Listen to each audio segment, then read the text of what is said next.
하나님은 내가 생각하는 복과는 차원이 다른 복을 주신다라는 제목으로 말씀 증거하겠습니다.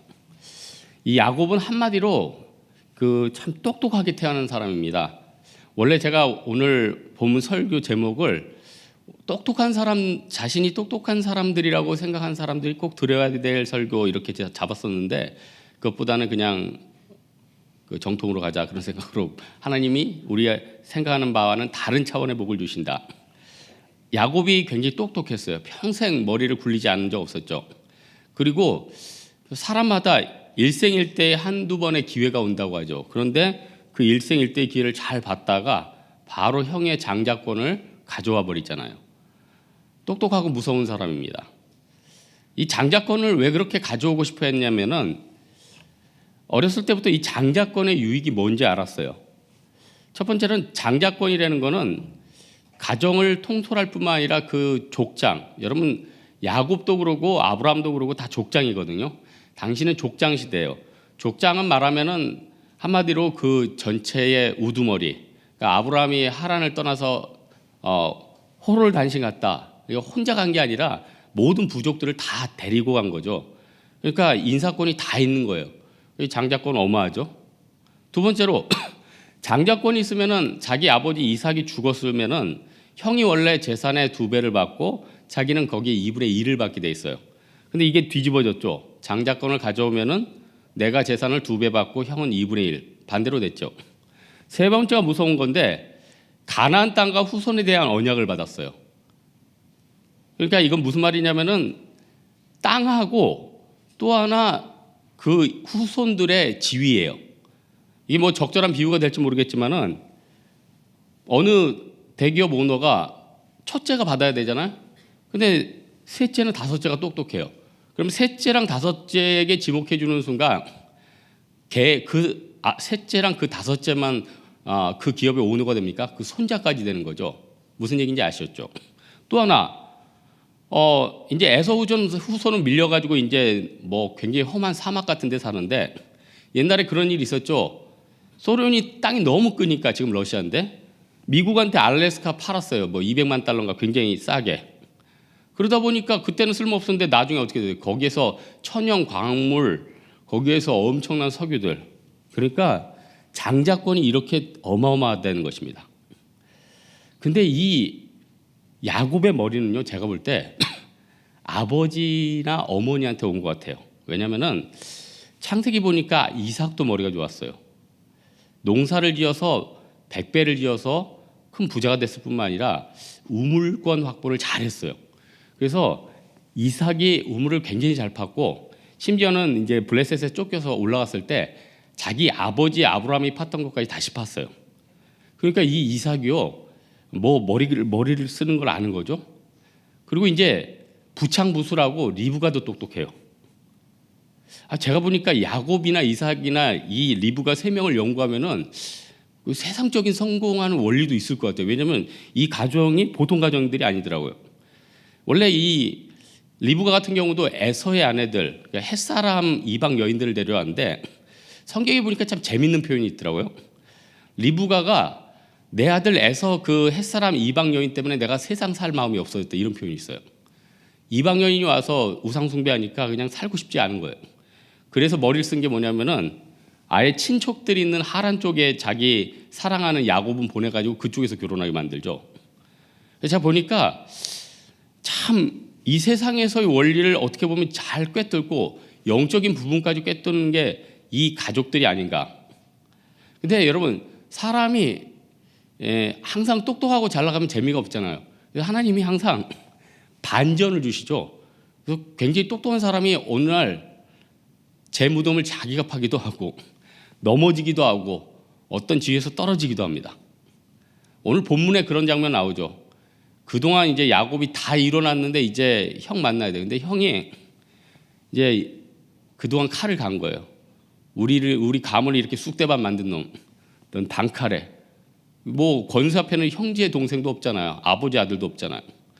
그러니까 드디어 이제 최대 난관을 만난 거죠. 근데 이때 야곱이 최대 위기를 최대로 또 자기 기회로 반전시켜. 그래서 야곱이에요. 그래서 만약에 여기서 자기 고집 끝까지 부리거나 그 진로를 틀었으면은 뭐 어떻게 보면은 형과는 별다른 다르지 않은 인생을 살았을 건데 야곱이 깨달았나 봐요. 24절에 보니까 어떤 사람이 야곱과 씨름했다. 이 어떤 사람 천사장 미가엘이다 이런 주석도 있는데 성육신하기 전에 그리스도인이라 보는 설이 더 많아요. 그러니까 결국 야곱은 하나님과 씨름한 거예요. 하나님과. 근데 이 또 씨름이 영적인 씨름이냐 진짜 씨름이에요. 왜냐 호세아서 12장 2절 4절에 환도뼈가 위골된 것도 나오고 25절에 보니까 허벅지 관절이 그 사람과 씨름 났을 때 어긋났더라. 영적인 싸움 했는데 뼈가 부러집니까? 여러분 영적으로 막 기도 많이 했더니 뼈가 부러져 있어요? 그게 아니잖아요. 진짜 싸움이었대요. 진짜. 근데 이거 잘 생각해 보면은 야곱에게 이게 이 싸움이 굉장히 영광이에요. 하나님과 붙은 거. 하나님과 대면했다. 모세도 죽는데 하나님과 대면한 거예요. 물론 여기서는 진짜 하나님이었으면은 죽었죠. 그리스도의 현현이긴 한데 그 자체가 영광 아니에요? 제가 지난주 얘기했지만 그 탁구 금메달리스트랑 식사했을 때 제가 한번 좀 졸라가지고 옆에 탁구장이라도 가서 한번 쳤으면 뭐 이길 수도 없지만 그 영광 아니에요? 그 게임을 한 판 같이 뛰어대는 게 그리고 V자로 한번 사진 한번 찍어대는 게 영광 아니에요? 영광 아니겠냐고요. 그래서 결국은 당연히 야곱이 졌죠. 야곱이 졌죠. 예? 야곱이 졌단 말이에요. 어떻게 이기겠어요? 제가 국가대표 선수 이기겠어요? 처음에 시작할 때부터 이거는 이길 수 없는 싸움인 거예요. 예수님이 이긴 거예요. 근데 야곱이 오늘 본문을 보니까 끝까지 나 좀 복 좀 해주십시오. 그럼 이기게 해달라는 게 아니에요. 나 그냥 복만 좀 내려주십시오. 그러니까 또 하나님이 또 우리 백성들 사랑하잖아요. 그래 내가 사실 이겼는데 네가 이겼다고 해줄게. 무슨 표현인지 아시겠죠? 실제로는 예수님 뜻을 꺾을 수도 없고 예수님이 이길 수도 없어요. 내가 이겼어요. 근데 축복해 달라니까 그래 네가 이겼다고 해줄게. 그래서 예수님이 좋은 거죠. 우리도 기도하다 보면은 예수님 때를 써요. 그러다가 예수님이 네가 내 뜻을 어떻게 꺾어? 그럼 예수님 복이라도 좀 주세요. 내 생각이라도 좀 바꿔주세요. 그래 네가 그렇게 구했던 거 그래 관심 없게 만들어줄게. 그리고 축복해 달랬지? 얘따 더 좋은 거 있다 하면서 큰 선물 꾸러미를 던져줘요. 근데 축복해 달랄 때 자세가 중요하죠. 끝까지 뭐 다음에 또 봅시다 이러면은 예수님도 화나죠. 그래 다음엔 번개다. 오늘 본문에는요 처음으로 야곱이 포기한 거예요.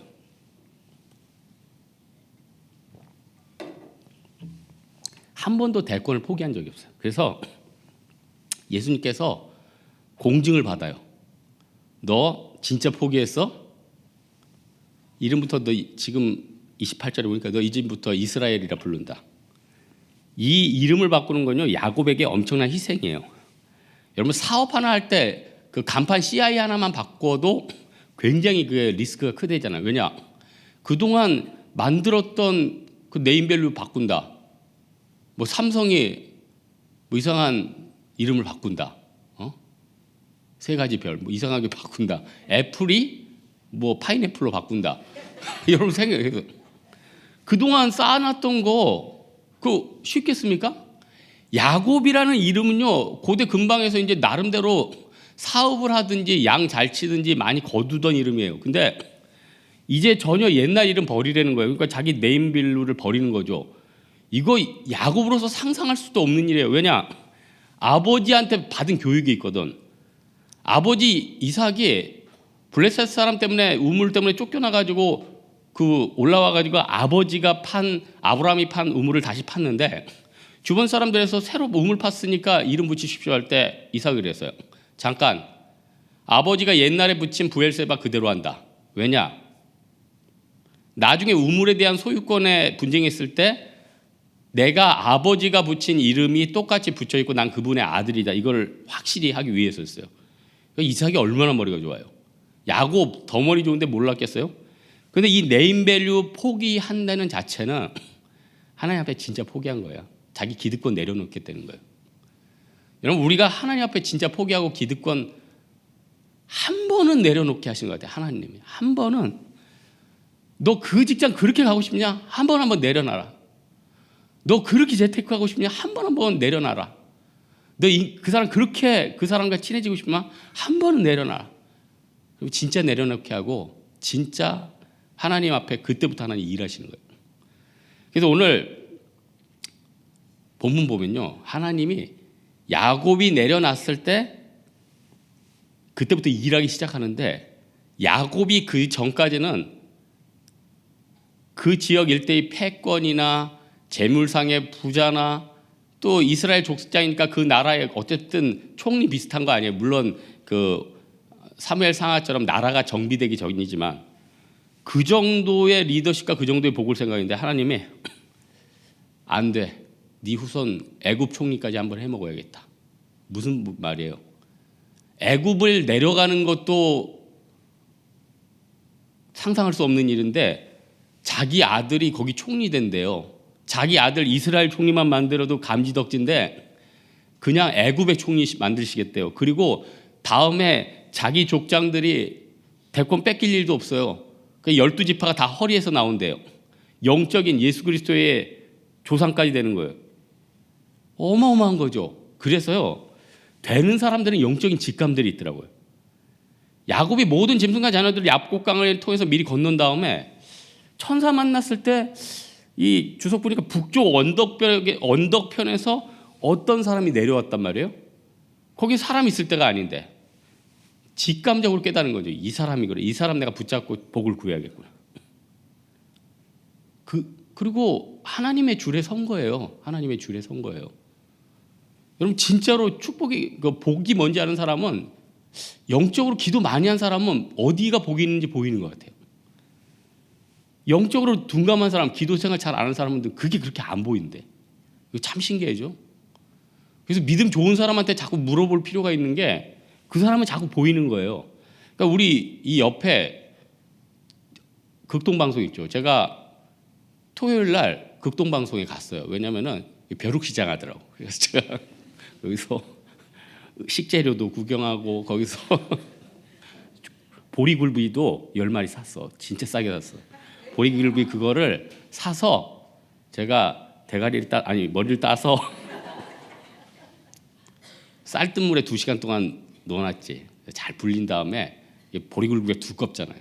그래서 거기를 이렇게 찐 다음에 머리를 딴 걸 가지고 이제 해피콜에다가 압력 세게 해가지고 구워서 아주 맛있게 먹었죠. 근데 그게 핵심이 아니라 극동방송 사장님 김정환 목사님, 미국에 갔을 때 카터 상원 의원을 만날 일이 있었는데 왠지 느낌이 뭔가 할 사람 같아. 그래서 그분 머리 붙잡고 기도했어요. 이 사람을 이 나라의 지도자로 인도해 주시고 대통령으로 인도해 주십시오. 진짜 대통령 됐어요. 김정환 목사님 초청했죠. 한국 사람으로 유일하게 초청을 했죠.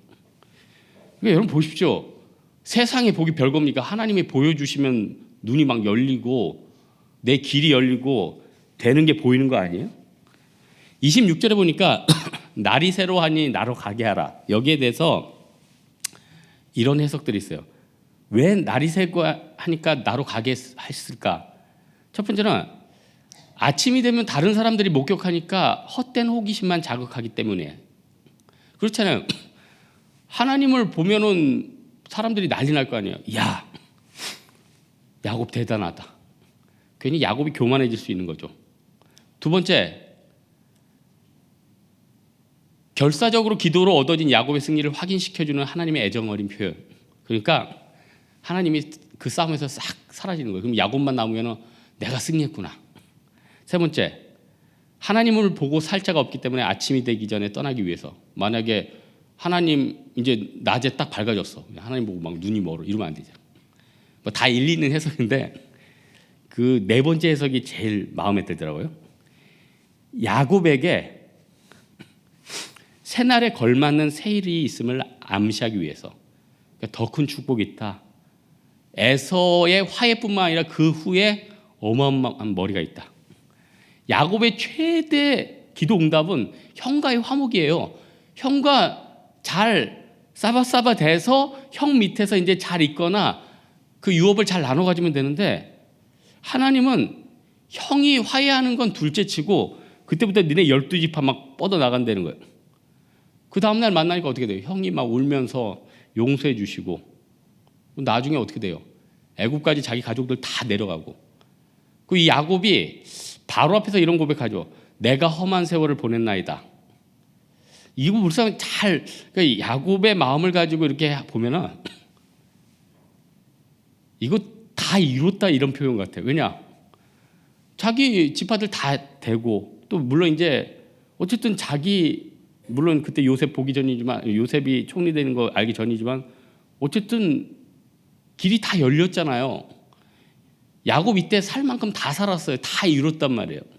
그러니까 야 그동안 하나님의 은혜와 섭리가 대단한 것이더군요. 나같이 촌 사람이 여기 애굽이란 큰 땅까지 왔군요. 하나님의 축복이 얼마나 큰지 모르겠습니다. 이사야서 55장 1절에 있죠. 오라 너희 목마른 자들아 물로 나오라 돈 없는 자도 오라 너희는 와서 사 먹되 돈 없이 값 없이 와서 포도주와 젖을 사라. 하나님께서 우리에게 뭔가 포기시키거나 새로운 일들을 일으켜 주시는 징조를 주시고요. 내가 한 번은 포기했을 때 내가 상상할 수 없는 새로운 전혀 다른 물줄기를 꺾어 주신다는 거예요. 그 물줄기를 통해서 내가 기대했던 것에 어마어마하게 다른 복을 주신다는 겁니다. 오늘 말씀의 결론 맺겠는데요. 우리는 평생 싸움하죠. 내 자신, 자아와의 싸움. 내가 하나님과 순종하고 굴복해야 하는 싸움. 내가 이게 더 옳다는 그런 싸움을 해요. 더 옳을 것 같아요. 더 좋을 것 같아요. 내 목표는 요만큼이에요. 이사야서 55장 8절 9절에 뭐라고 있죠? 이는 내 생각이 너희의 생각과 다르면 내 길은 너희의 길과 다름이니라. 여호와의 말씀이니라. 이는 하늘이 땅보다 높은 같이 내 길은 너희의 길보다 높으면 내 생각은 너희 생각보다 높으니라. 베드로가 물고기 만선 잡은 다음에 주님 앞에 엎드려서 뭐라고 해요? 나를 떠나서서 나는 죄인이소이다. 우리 하나님 앞에 기도해야 돼요. 하나님 손 들고 옵니다. 주여 나를 떠나서서 나는 죄인입니다. 주님께서요. 네가 졌는데 너 이겼다고 해줄게. 이게 복이라는 거예요.